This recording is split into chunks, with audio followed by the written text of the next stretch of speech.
Countries that haven't recognised Palestinian statehood are feeling the pressure. That was me last Friday. Here's what's happened since. On Monday, the Prime Minister of Australia said this: Australia will recognise the state of Palestine. New Zealand had an announcement too. We're still thinking about it. According to Minister of Foreign Affairs Winston Peters, the government will formally weigh up New Zealand's position on the recognition of Palestine over the next month.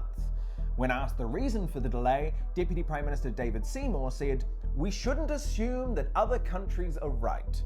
Political analysts point to disagreement between the three coalition partners. We know, of course, that ACT has a very strong pro-Israel position, advocated most strongly by Simon Court. Three different parties, plenty of positions. Between the three parties, they just need to find consensus. Former Prime Minister Helen Clark said it's unfortunate for New Zealand to be seen at the back of the crowd. This is not the New Zealand I've known for the last 40 years or so, where we made up our own mind, we stood on principle. We're now seen to really stand for nothing. When New Zealand does make a call on whether to recognise the state of Palestine, we'll be ready to update this video again right here. Great news! We finished the boot camp trial, and according to the Children's Minister, feedback was overwhelmingly positive. Oh, that's great! Because Labour's children's spokesperson said it was a complete failure. Could you break it down by the numbers? No.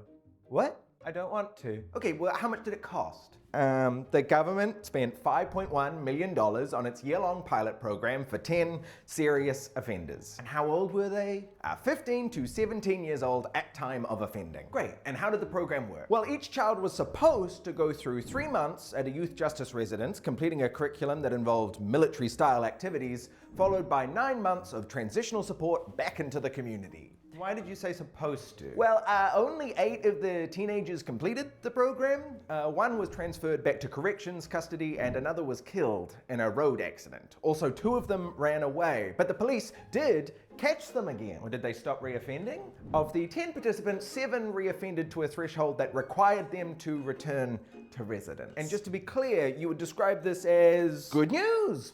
Buried on page 11 in a document from the Ministry of Housing and Urban Development is a single graph that might explain how homelessness in New Zealand got so bad. On the Spinoff, Joel McManus asks a simple question.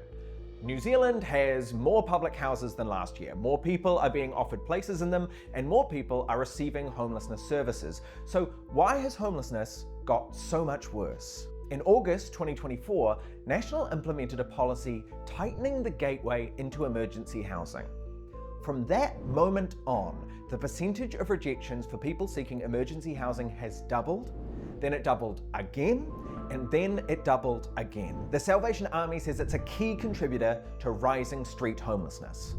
When asked if he accepted it was a factor, Housing Minister Chris Bishop said, "I don't accept it, and it's not what the official analysis shows either." When asked if he would change the policy, he said he was open to it, but I don't really want to do it. Well, as of 2025, homelessness in New Zealand is increasing across nearly all communities, with no area reporting a decline. If you want to know more, read the rest of Joel's article at thespinoff.co.nz.